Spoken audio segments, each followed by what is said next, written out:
Issue number 6, campus carry. And here I'm talking about carry of guns.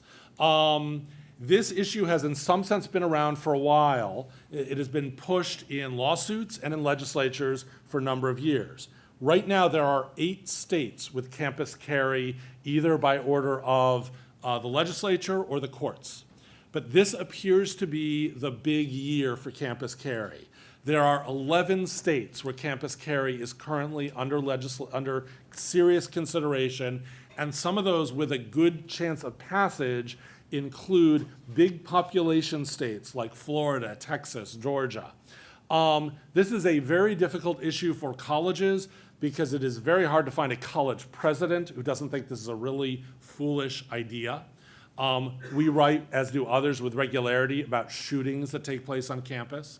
Think about how many times you've written about stories about drinking or sexual assault on campus in which people have said, you know, having a bunch of drunk 19-year-old men is a dangerous thing. Now imagine them with guns. And yet these measures are passing. I think this is a very big safety issue. And because they're obviously passing in states with strong gun lobbies, with governors who are close to those gun lobbies, but it's an area, I would say, for real reporting that goes beyond the one side said, the other side said. I was rather depressed when a pro-gun legislator, gave a speech and said, we wouldn't really have a sexual assault problem if all the women on campus had guns. And you see this whenever there is a tragedy or an issue. After Virginia Tech, people said, oh, well, if everyone had a gun, you wouldn't have had that. There's really not much evidence for these theories. And in fact, there's a lot of evidence that the opposite would be true. In addition, there's evidence of increased expense for colleges. The Texas colleges have been, I think, politically unwilling to take a stand against it directly, but they've been commissioning studies on all the costs associated with it. And so I would encourage you to look at the costs and at the evidence, not just quote one side versus the other side. Anti-Semitism. And this is a tricky one because if you cover higher ed, as I do, and especially if people find out that you're Jewish, as I am, you get a lot of pitches to write about anti-Semitism on campus, a lot. And it is definitely true that some of those pitches come from people who interpret any criticism of Israel as anti-Semitic. And so I have found I built up a sort of, like the boy who cried wolf, when I get a subject line that says anti-Semitism, and then the subject is just, there's a pro-Palestinian meeting taking place on campus, I've sort of written a lot of them off. And there have been a lot of them. About a month ago, there was an incident at UCLA that was videotaped. And a UCLA student government has an interview process to be appointed to certain committees. And they videotaped it themselves, so it wasn't one of these secret videotapes. And the videotape showed a Jewish student applying for a position on a judicial board and being asked, how do you think you can do this job as a Jewish student? And we wrote about that. We did a big immediate story on it and linked to the video. And then last week, there was a very similar allegation made at Stanford University. Now, the Stanford case wasn't videotaped. And in this case, it was a student government elections and about students seeking the endorsement of a coalition of minority student groups. And the Jewish student who made the accusation said that she was asked how she would advocate on divestment from Israel as a Jewish student. The Minority Student Coalition acknowledges that they asked her for her views on divesting investments in Israel, but denies that they asked her about this as a Jewish student. And I guess the UCLA video in particular has made me wonder. And again, it's very hard because you can be anti-Israel and not anti-Semitic. You can, in fact, be anti-Israel and Jewish. In fact, the leaders of many pro-Palestinian student groups on campus these days are Jewish. So it's a tricky issue, but the UCLA story made me wonder if I received so many false reports that it made me wonder if I had underplayed the issue. Free speech when people do really vile, offensive things. So this has been a very interesting few months since the University of Oklahoma SAE video. And as you may know, after that video came out, again, there's a lot of power when these things are on video. That is more, I don't believe that's the first time SAE sang an offensive song making fun of black people and using the N-word. It may have been the first time it was on video and on YouTube. But there's power when it's on YouTube. You can't ignore it. And so the president of the University of Oklahoma expelled some students.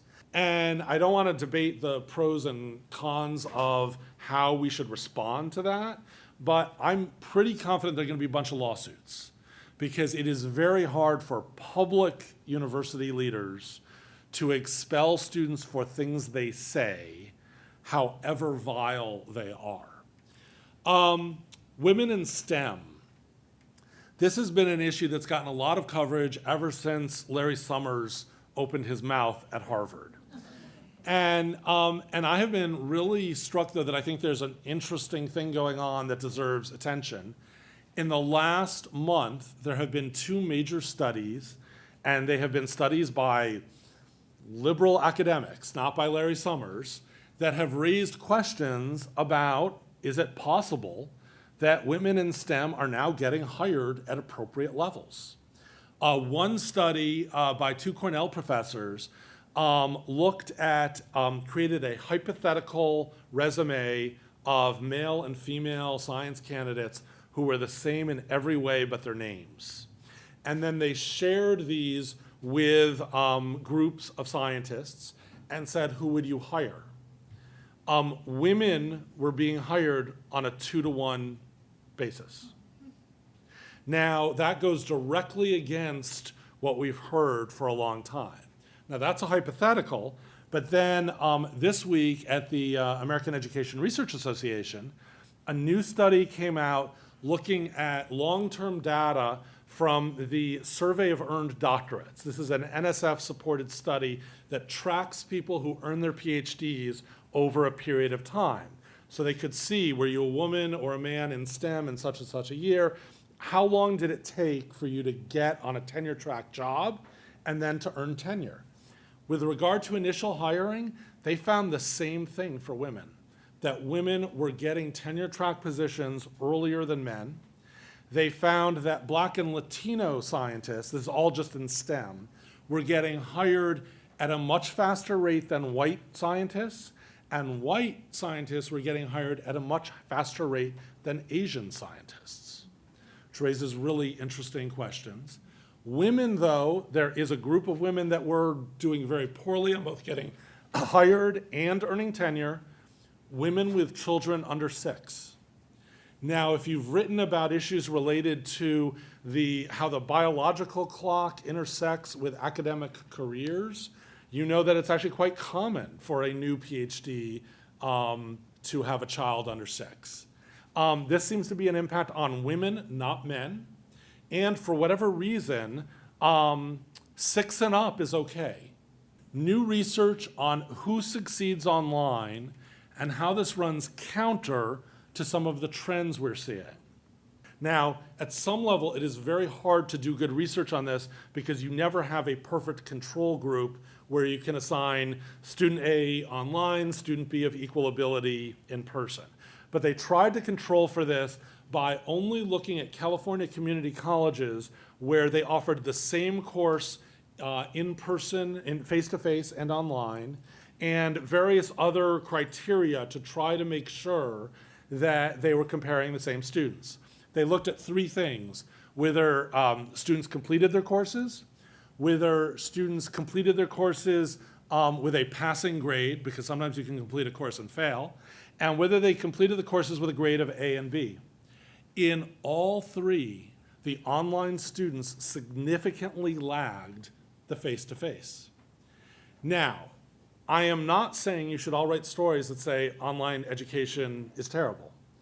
What I think is going on, because this study is consistent with some other studies, a lot of what appears to be going on relates to support and sort of the reality of life for community colleges and for their students.